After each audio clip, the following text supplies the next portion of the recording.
नमस्कार। आकाशवाणी से प्रस्तुत है समाचार संध्या।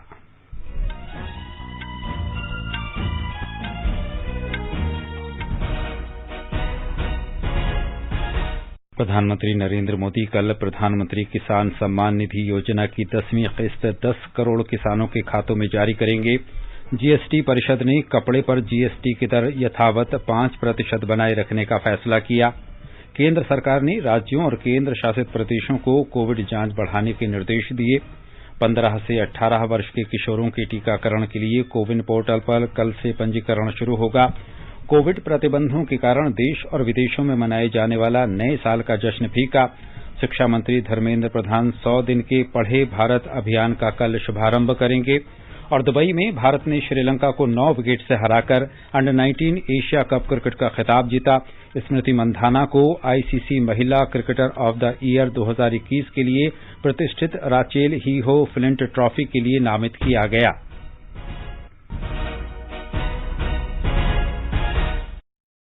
समाचार संध्या में नीलम मलकानिया के साथ मैं अतहर सईद। देश कोविड टीकाकरण अभियान के अंतर्गत 150 करोड़ टीके लगाने की दिशा में निरंतर आगे बढ़ रहा है। कोरोना वायरस का नया वेरिएंट मिलने से चिंताएं बढ़ी हैं। आपसे हमारी अपील है कि यथाशीघ्र दोनों टीके लगवाएं और अन्य लोगों को भी टीके लगवाने के लिए प्रेरित करें। कृपया 3 सरल उपायों का पालन अवश्य करें। मास्क लगाएं, 2 गज की सुरक्षित दूरी बनाए रखें, हाथ और चेहरा साफ रखें। कोविड से संबंधित किसी भी जानकारी और मार्गदर्शन के लिए राष्ट्रीय हेल्पलाइन नंबर 01123978046 और 1075 पर संपर्क करें। और अब समाचार विस्तार से। प्रधानमंत्री नरेंद्र मोदी कल प्रधानमंत्री किसान सम्मान निधि योजना की 10वीं किस्त जारी करेंगे। 10 करोड़ किसानों के खातों में 20,000 करोड़ रुपए से अधिक धनराशि अंतरित की जाएगी। पीएम किसान योजना के अंतर्गत किसान परिवार को प्रतिवर्ष 6,000 रुपए की राशि दी जाती है। ये राशि 2-2 हजार रुपए के 3 किस्तों में किसानों के खातों में भेजी जाती है। अभी तक किसान परिवारों को 1,60,000 करोड़ रुपए प्रदान किए जा चुके हैं। श्री मोदी 351 कृषक उत्पादक संगठनों को 14 करोड़ रुपए से अधिक का इक्विटी अनुदान भी जारी करेंगे। जीएसटी परिषद ने कपड़े पर वस्तु और सेवा कर जीएसटी की दर में कोई वृद्धि नहीं करने का फैसला किया है। इसकी दर 5% बनी रहेगी। वित्त मंत्री निर्मला सीतारामन ने आज नई दिल्ली में जीएसटी परिषद की 46वीं बैठक के बाद बताया कि कपड़े पर जीएसटी का मामला कर दर युक्ति संगत समिति को भेजा जाएगा। समिति अपनी रिपोर्ट अगले वर्ष फरवरी तक प्रस्तुत करेगी। There is a committee which is looking into rate rationalization, and it was decided today in the emergency meeting that textile again will be also put to the committee to review it along with the other items which they are anyway now reviewing. And the decision of the committee was that one, it will go to that rate rationalization committee to also include textile in their review and submit a report by February, which I agreed to have it circulated to all the ministers. वित्त मंत्री ने आज कहा कि इत्र व्यापारी पीयूष जैन के परिसरों से बरामद की गई लगभग 200 करोड़ रुपए की नकदी भारतीय जनता पार्टी का धन नहीं है। श्रीमती सीतारामन ने कहा कि विशेष खुफिया जानकारी मिलने के बाद ही ये छापे मारे गए। वित्त मंत्री ने कहा कि प्रवर्तन एजेंसियां सही खुफिया जानकारी के बाद ही छापे डालती हैं। उन्होंने कहा कि इन छापों से उत्तर प्रदेश के पूर्व मुख्यमंत्री अखिलेश यादव को तगड़ा झटका लगा है। आप इसको टैक्स इवेशन हो क्या कुछ हो बोलने के लिए ठीक है, मगर ये बात बोलना कि गलत घर में गए तो पैसा उनका है क्या, उनका पैसा उधर रखा गया क्या, इसका मतलब क्या है? किसका डिफेंड कर रहे हैं आप? नहीं, गलत बंदे के घर में गए। अरे गलत बंदे के यहाँ इतना पैसा मिलता है तो गलती आपका है क्या, उनका नहीं है? Politicization of such a thing also, इसे मैं क्या समझूं? He scared? Former chief minister of Uttar Pradesh Akhilesh Yadav ji क्या इससे हिल गए? उनको डर लग रही है क्या? उनका इसमें कुछ इंटरेस्ट है क्या? और ऐसे चीजों पकड़ा गया और उसके बाद एक प्रश्न चिन्ह उठा रहे, क्या इनका कुछ इंटरेस्ट है क्या? भारतीय जनता पार्टी के वरिष्ठ नेता और गृह मंत्री अमित शाह ने कहा है कि पार्टी की रैलियों और जन विश्वास यात्राओं में लोगों की बड़ी भीड़ से ये संकेत मिलता है कि पार्टी दोबारा सत्ता में आएगी। उन्होंने बरेली में आज एक रैली को संबोधित करते हुए ये बात कही। श्री शाह ने कहा कि बहुजन समाज पार्टी और समाजवादी पार्टी राज्य का विकास नहीं कर सकते क्योंकि वे सिर्फ अपने हितों के लिए काम करते हैं। बुआ बबुआ यूपी को आगे ले जा सकते हैं क्या? उनके राज में तो ठेले भर भर कर कैश के नोटों की गड्डियां मिल रही है, गड्डियां। इस समाजवादी इत्र की दुर्गंध पूरे यूपी में फैल। आज जब रेडें डल रही है उनके पेट में उबाल हो रहा है, उबाल हो रहा है। श्री शाह ने कहा कि पिछली सरकारों की तुलना में मोदी और योगी सरकार ने अयोध्या और काशी जैसे आध्यात्मिक शहरों को विकसित किया है। अयोध्या में एक रैली में श्री शाह ने कहा कि राज्य में अर्थव्यवस्था में भी सुधार आ रहा है और ये देश में दूसरे नंबर पर है। समाजवादी पार्टी की आलोचना करते हुए भाजपा नेता ने कहा कि पहले राज्य सरकार की भर्तियों में भ्रष्टाचार व्याप्त होता था, लेकिन अब ये काम पारदर्शी तरीके से हो रहा है। श्री शाह ने आज राम जन्मभूमि तीर्थ क्षेत्र ट्रस्ट के अध्यक्ष महंत नृत्य गोपाल दास से भी भेंट की। केंद्र ने राज्यों और केंद्र शासित प्रदेशों को जांच क्षमता का पूरा उपयोग करते हुए कोविड जांच बढ़ाने को कहा है। भारत में इस समय 3,117 जांच प्रयोगशालाएं कार्यरत हैं। देश में प्रतिदिन 20 लाख से अधिक कोविड जांच करने की क्षमता है। स्वास्थ्य सचिव राजेश भूषण और भारतीय आयुर्विज्ञान अनुसंधान परिषद के महानिदेशक डॉ बलराम भार्गव ने सभी राज्यों और केंद्र शासित प्रदेशों के मुख्य सचिवों को इस बारे में पत्र लिखा है। 24 घंटे कार्य करने वाले रैपिड एंटीजन टेस्ट बूथ बनाने के लिए भी कहा गया है। ये बूथ सरकारी और निजी अस्पतालों, डिस्पेंसरी, नर्सिंग होम, क्लिनिक, जिला अस्पतालों और प्राथमिक स्वास्थ्य केंद्रों में भी रैपिड एंटीजन टेस्ट की अनुमति देने को कहा गया है। रैपिड एंटीजन टेस्ट करने के लिए किसी भी स्वास्थ्य केंद्र को मान्यता की आवश्यकता नहीं होगी। बुखार, खांसी, सिरदर्द, गले में खुश्की, सांस लेने में दिक्कत, शरीर में दर्द, हाल ही में स्वाद सूंघने की क्षमता में कमी और डायरिया जैसे लक्षणों वाले किसी भी व्यक्ति को कोविड का संदिग्ध रोगी माना जाना चाहिए। ऐसे व्यक्तियों की प्राथमिकता के आधार पर जांच कराने के लिए कहा गया है। 15 से 18 वर्ष के किशोर कल से कोविड रोधी टीकाकरण के लिए कोविन पोर्टल पर पंजीकरण करा सकते हैं। टीकाकरण केंद्र पर भी पंजीकरण की सुविधा उपलब्ध होगी। प्रधानमंत्री नरेंद्र मोदी ने राष्ट्र के नाम संबोधन में इस आयु वर्ग के लिए 3 जनवरी से टीकाकरण शुरू करने की घोषणा की थी। 15 साल से 18 साल की आयु के बीच के जो बच्चे हैं, अब उनके लिए देश में वैक्सीनेशन प्रारंभ होगा। 2022 में 3 जनवरी को सोमवार के दिन से इसकी शुरुआत की जाएगी। अन्य बीमारियों से पीड़ित लोगों के लिए एहतियात के तौर पर टीके की तीसरी खुराक 10 जनवरी से शुरू की जाएगी।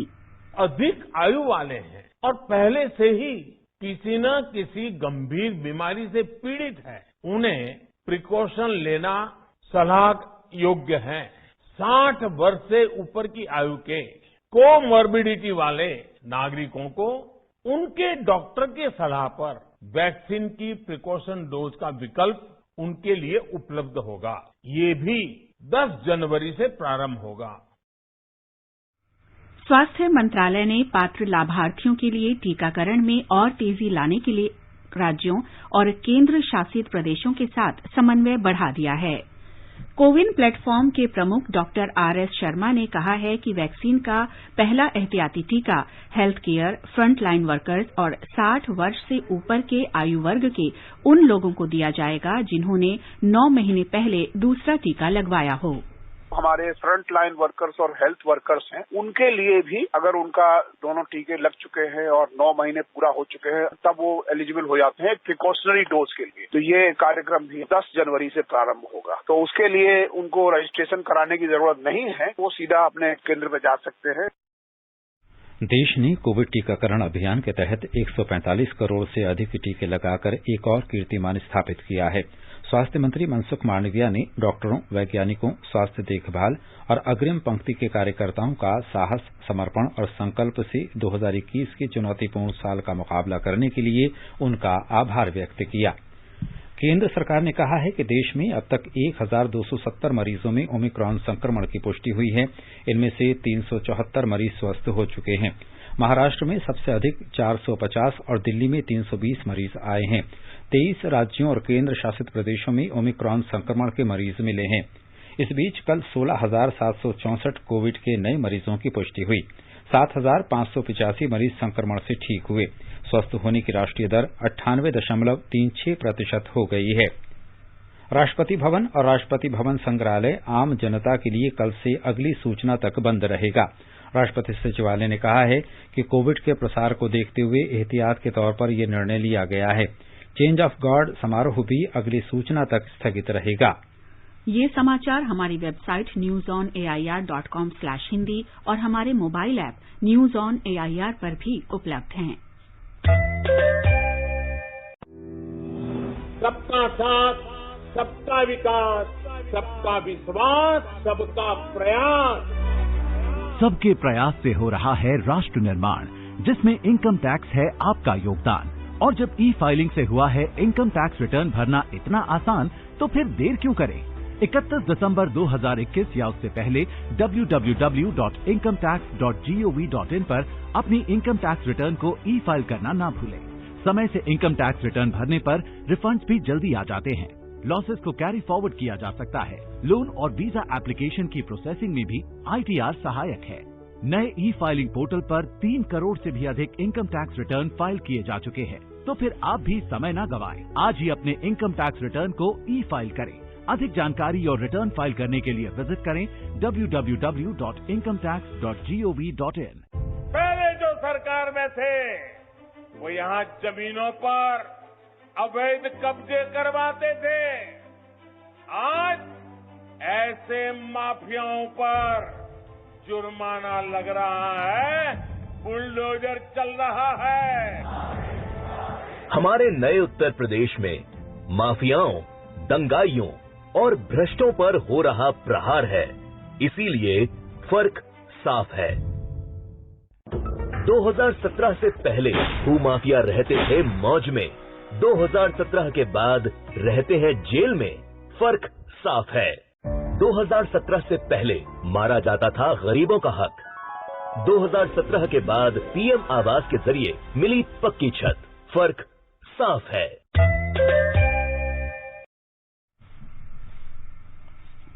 समाचार संध्या में आपका फिर स्वागत है। आगे बढ़ने से पहले मुख्य समाचारों पर एक नजर। प्रधानमंत्री नरेंद्र मोदी कल प्रधानमंत्री किसान सम्मान निधि योजना की 10वीं किस्त 10 करोड़ किसानों के खातों में जारी करेंगे। जीएसटी परिषद ने कपड़े पर जीएसटी की दर यथावत 5% बनाए रखने का फैसला किया। केंद्र सरकार ने राज्यों और केंद्र शासित प्रदेशों को कोविड जांच बढ़ाने के निर्देश दिए। 15 से 18 वर्ष के किशोरों के टीकाकरण के लिए कोविन पोर्टल पर कल से पंजीकरण शुरू होगा। कोविड प्रतिबंधों के कारण देश और विदेशों में मनाया जाने वाला नए साल का जश्न फीका। शिक्षा मंत्री धर्मेंद्र प्रधान 100 दिन के पढ़े भारत अभियान का कल शुभारंभ करेंगे। और दुबई में भारत ने श्रीलंका को 9 विकेट से हराकर अंडर-19 एशिया कप क्रिकेट का खिताब जीता। स्मृति मंधाना को आईसीसी महिला क्रिकेटर ऑफ द ईयर 2021 के लिए प्रतिष्ठित राचेल हीहो फ्लिंट ट्रॉफी के लिए नामित किया गया।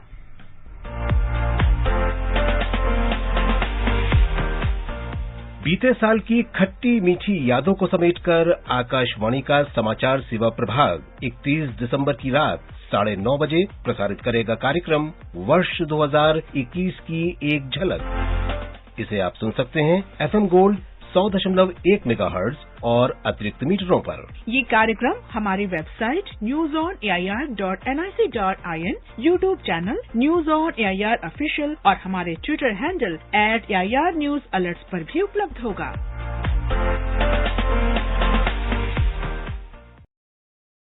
शिक्षा मंत्री धर्मेंद्र प्रधान कल से 100 दिन के अभियान पढ़े भारत का शुभारंभ करेंगे। इस अभियान में बच्चों, शिक्षकों, अभिभावकों, समुदाय और शैक्षिक प्रशासन सहित सभी हितधारकों को राष्ट्रीय राज्य स्तर पर शामिल किया जाएगा।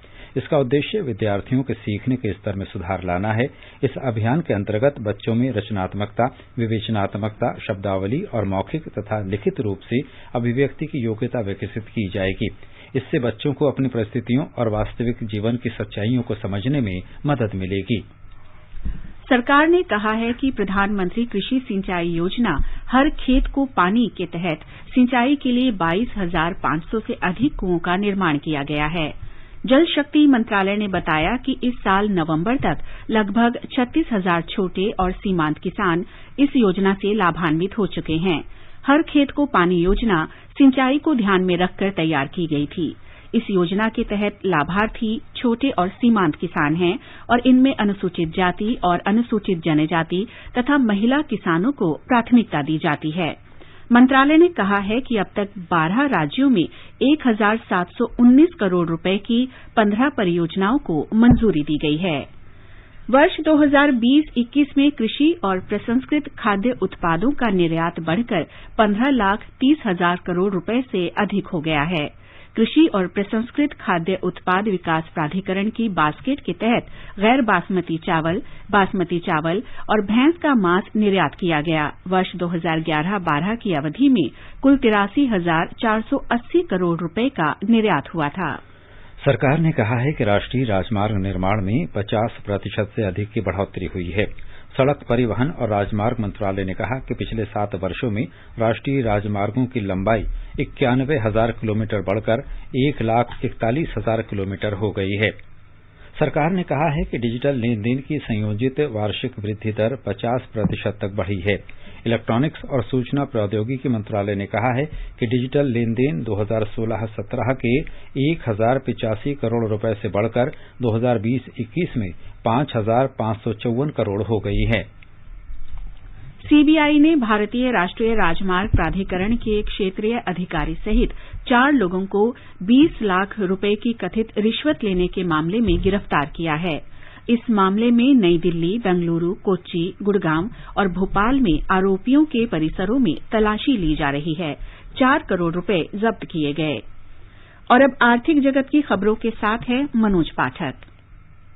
बॉम्बे स्टॉक एक्सचेंज का सेंसेक्स 58,254 पर बंद हुआ। उधर नेशनल स्टॉक एक्सचेंज का निफ्टी 17,354 दर्ज हुआ। अंतर बैंकिंग विदेशी मुद्रा बाजार में $1 की तुलना में रुपया 74.33 पर पहुंच गया। दिल्ली सर्राफा बाजार में सोने का मूल्य 46,874 रुपए प्रति 10 ग्राम पर पहुंच गया। चांदी 61,015 रुपए प्रति किलो पर पहुंच गई और अंतर्राष्ट्रीय बाजारों में ब्रेंट कच्चे तेल की कीमत $79.50 प्रति बैरल के आसपास बनी रही। कोविड प्रतिबंधों के कारण देश और विदेशों में मनाए जाने वाले नए साल का जश्न फीका है। दुनिया भर के देश नए ओमिक्रॉन का सामना कर रहे हैं। भारत में केंद्र और राज्य सरकारों ने लोगों को सतर्क रहने की चेतावनी दी है। दिल्ली, महाराष्ट्र, केरल और कर्नाटक की सरकारों ने देश में फैले ओमिक्रॉन संक्रमण को रोकने के लिए कोविड प्रतिबंध कड़े कर दिए हैं। राजधानी दिल्ली में नए साल के दौरान सामूहिक समारोहों पर प्रतिबंध लगा दिया गया है। हरियाणा में 1 जनवरी से केवल पूर्ण टीकाकरण वाले लोगों को मॉल और थिएटर में प्रवेश करने की अनुमति होगी। कर्नाटक में 30 दिसंबर से 2 जनवरी तक राज्य में किसी भी पार्टी या सामूहिक समारोह की अनुमति नहीं होगी। बृहन मुंबई नगर निगम ने नागरिकों से नए साल पर समारोहों और पार्टियों से बचने की अपील की है। गुजरात में रात के कर्फ्यू और अन्य कोविड प्रतिबंधों में कोई ढील नहीं दिए जाने के कारण नए साल का जश्न फीका पड़ गया है।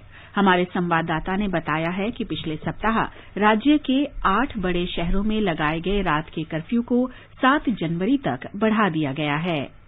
वर्ष 2021 को विदाई देने और नई आशा और आकांक्षा के साथ नए साल का स्वागत करने का लोगों में काफी उत्साह है, लेकिन कोविड-19 महामारी के चलते लगाए गए नियंत्रण और रात्रि कर्फ्यू से राज्य में नए साल का कोई सार्वजनिक जश्न नहीं हो पाएगा। राज्य के 8 बड़े शहर अहमदाबाद, वडोदरा, सूरत, राजकोट, जामनगर, जूनागढ़, भावनगर और गांधीनगर में रात्रि के 11 बजे के बाद लोगों की आवाजाही और व्यावसायिक गतिविधियों पर पाबंदी रहेगी। ऐसी स्थिति में लोगों के पास अपने घरों के अंदर ही नए साल मनाने के अलावा और कोई विकल्प नहीं है। योगेश पंड्या, आकाशवाणी समाचार, अहमदाबाद। विश्व स्वास्थ्य संगठन ने दुनिया भर के देशों से सख्त उपायों को लागू करने का आग्रह किया है ताकि कोविड और ओमिक्रॉन के प्रसार को नियंत्रित किया जा सके। ओमिक्रॉन अब अमेरिका, इंग्लैंड के कुछ हिस्सों और यूरोप में तेजी से फैल रहा है। बैंकॉक ने कोविड के कारण सभी नववर्ष समारोहों को रद्द करने की घोषणा की है। टाइम्स स्क्वायर ने भी इस साल अपने समारोहों को सीमित कर दिया है। आजादी का अमृत महोत्सव के लिए सभी उपभोक्ताओं को शुभकामनाएं। हॉलमार्क सोने की शुद्धता सुनिश्चित करता है। हमेशा हॉलमार्क वाले सोने के आभूषण खरीदें। उपभोक्ता संबंधित किसी भी शिकायत के लिए कृपया राष्ट्रीय उपभोक्ता हेल्पलाइन के टोल फ्री नंबर 14404 पर संपर्क करें। उपभोक्ता मामले विभाग, भारत सरकार द्वारा जनहित में जारी। जागो ग्राहक जागो। ये आकाशवाणी है। आजादी का अमृत महोत्सव के अंतर्गत आइए अब सुनते हैं आकाशवाणी की विशेष प्रस्तुति आजादी का सफर। आजादी का अमृत महोत्सव।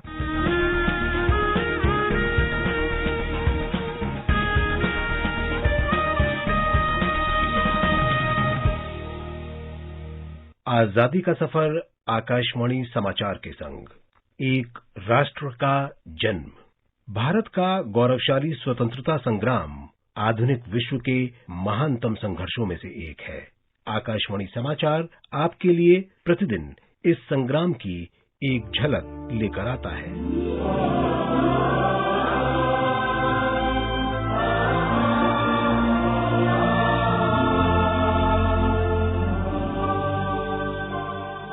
आज हम स्वतंत्रता सेनानी और सामाजिक कार्यकर्ता कृष्ण बल्लभ सहाय को याद कर रहे हैं, जिनका जन्म 31 दिसंबर 1898 को बिहार के शेखपुरा में हुआ था।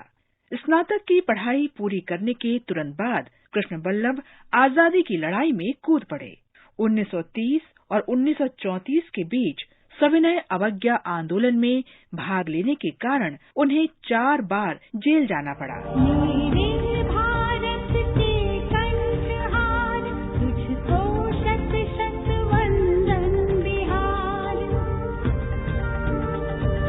वाल्मीकि के रामायण, वैशाली का लोकतंत्र, तू बोधिसत्व की करुणा है, तू महावीर का शांति मन। जेल में वे अपने गुरु श्री कृष्ण सिन्हा से मिले। 1942 में भारत छोड़ो आंदोलन पूरे देश में बड़े पैमाने पर शुरू किया गया और कृष्ण बल्लभ सहाय ने हजारीबाग में आंदोलन का नेतृत्व किया।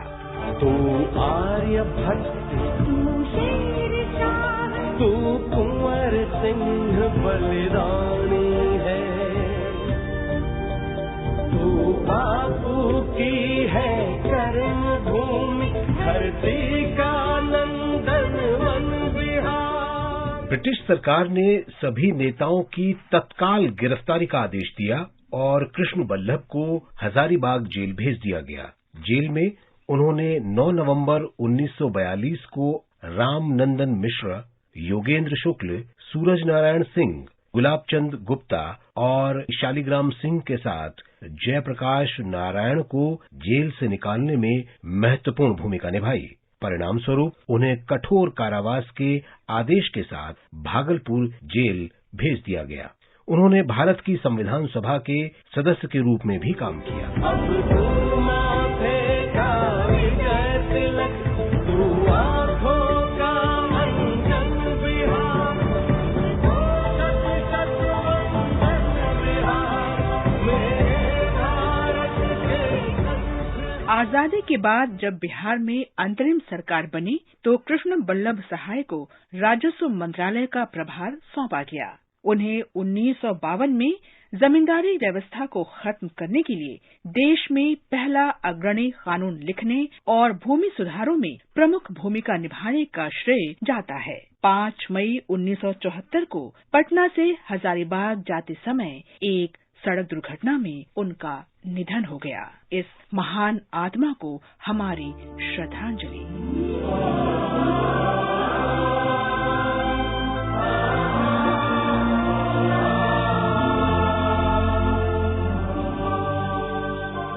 31 दिसंबर स्वतंत्रता सेनानी और सामाजिक कार्यकर्ता राजनारायण की पुण्यतिथि भी है। उनका जन्म 23 नवंबर 1917 को वाराणसी में हुआ था। राजनारायण छात्र जीवन से ही सामाजिक गतिविधियों में सक्रिय हो गए थे। वे 1934 में कांग्रेस सोशलिस्ट पार्टी के सदस्य बने और एक स्कूल तथा श्रमिक संगठन की स्थापना में मदद की। उन्होंने 1939 से 1944 तक छात्र संघ की राष्ट्रीय समिति के सदस्य के रूप में भी काम किया। भारत छोड़ो आंदोलन के दौरान राजनारायण छात्र कांग्रेस के अध्यक्ष थे और उन्होंने वाराणसी तथा उसके आसपास विरोध प्रदर्शनों का नेतृत्व किया। उन्हें भारत छोड़ो आंदोलन के दौरान 28 सितंबर 1942 को गिरफ्तार कर लिया गया और 1945 तक जेल में रखा गया।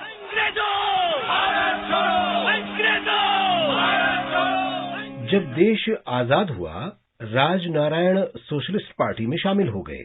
वे आचार्य नरेंद्र देव और डॉक्टर राम मनोहर लोहिया के करीबी थे। वे 1966 में सोशलिस्ट पार्टी से राज्यसभा के सदस्य बने।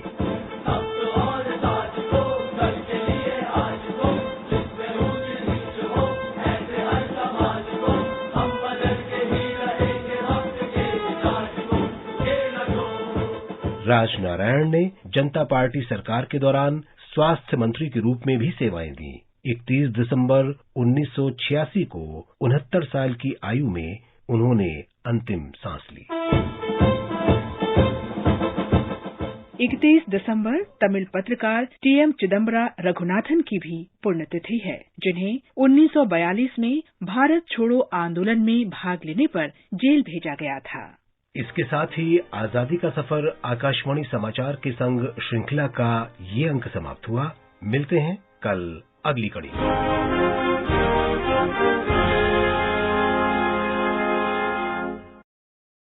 विनय कुमार त्रिपाठी को रेलवे बोर्ड का नया अध्यक्ष नियुक्त किया गया है। मंत्रिमंडल की नियुक्ति समिति ने इसकी मंजूरी दे दी है। श्री त्रिपाठी वर्तमान में उत्तर पूर्व रेलवे जोन के महाप्रबंधक हैं। इस वित्त वर्ष की चौथी तिमाही में विभिन्न लघु बचत योजनाओं के लिए ब्याज दर में कोई बदलाव नहीं किया गया है। वित्त मंत्रालय ने कहा है कि लघु बचत योजनाओं के लिए 1 जनवरी 2022 से 31 मार्च 2022 तक ब्याज दर यथावत बनी रहेगी। प्रधानमंत्री नरेंद्र मोदी रविवार को मेरठ में मेजर ध्यानचंद खेल विश्वविद्यालय की आधारशिला रखेंगे। ये विश्वविद्यालय मेरठ के सरधना कस्बे में सलावा और कैली गांवों में स्थापित किया जाएगा। इसके निर्माण पर लगभग 700 करोड़ रुपए का खर्च आने का अनुमान है। भारत ने अंडर 19 एशिया कप क्रिकेट का खिताब जीत लिया है। दुबई फाइनल में भारत ने श्रीलंका को 9 विकेट से हरा दिया। श्रीलंका की टीम ने 9 विकेट पर 106 रन बनाए। बारिश से बाधित मैच में डकवर्थ लुईस नियम के आधार पर मैच 38 ओवर का कर दिया गया। भारतीय टीम ने 102 रन का संशोधित लक्ष्य 21 ओवर और 3 गेंद में 1 विकेट खोकर हासिल कर लिया। भारतीय महिला टीम की क्रिकेटर स्मृति मंधाना को आज आईसीसी महिला क्रिकेटर ऑफ द ईयर 2021 पुरस्कार के लिए प्रतिष्ठित राचेल हीहो फ्लिंट ट्रॉफी के लिए नामित किया गया है। मंधाना ने 22 अंतर्राष्ट्रीय मैचों में 38.86 की औसत से 1 शतक और 5 अर्धशतकों के साथ 855 रन बनाए हैं। सूचना और प्रसारण मंत्रालय ने कहा है कि 190 से अधिक देशों में आकाशवाणी और दूरदर्शन के 185 से अधिक यूट्यूब चैनलों को इस वर्ष 1 अरब से अधिक बार देखा गया है। इस वर्ष प्रसार भारती के न्यूज ऑन एआईआर ऐप का 21 करोड़ 40 लाख से अधिक श्रोताओं ने उपयोग किया। देश भर में दूरदर्शन चैनलों को 6 अरब से अधिक दर्शकों ने देखा। ये चैनल इस साल 68 करोड़ से अधिक दर्शकों द्वारा देखे गए। देश के पश्चिमोत्तर इलाकों में नए वर्ष की शुरुआत कड़ाके की ठंड से हो सकती है। मौसम विभाग ने 3 जनवरी तक दिल्ली, उत्तर प्रदेश, पंजाब और हरियाणा के कुछ हिस्सों और राजस्थान में शीतलहर और कड़ाके की ठंड पड़ने का अनुमान व्यक्त किया है। अंत में मुख्य समाचार एक बार फिर। प्रधानमंत्री नरेंद्र मोदी कल प्रधानमंत्री किसान सम्मान निधि योजना की 10वीं किस्त 10 करोड़ किसानों के खातों में जारी करेंगे। जीएसटी परिषद ने कपड़े पर जीएसटी की दर यथावत 5% बनाए रखने का फैसला किया। केंद्र सरकार ने राज्यों और केंद्र शासित प्रदेशों को कोविड जांच बढ़ाने के निर्देश दिए। 15 से 18 वर्ष के किशोरों के टीकाकरण के लिए कोविन पोर्टल पर कल से पंजीकरण शुरू होगा। कोविड प्रतिबंधों के कारण देश और विदेशों में मनाए जाने वाला नए साल का जश्न फीका। शिक्षा मंत्री धर्मेंद्र प्रधान 100 दिन के पढ़े भारत अभियान का कल शुभारंभ करेंगे। और दुबई में भारत ने श्रीलंका को 9 विकेट से हराकर अंडर 19 एशिया कप क्रिकेट का खिताब जीता। स्मृति मंधाना को आईसीसी महिला क्रिकेटर ऑफ द ईयर 2021 के लिए प्रतिष्ठित राचेल हीहो फ्लिंट ट्रॉफी के लिए नामित किया गया। इसके साथ ही समाचार संध्या का ये अंक समाप्त हुआ। नमस्कार।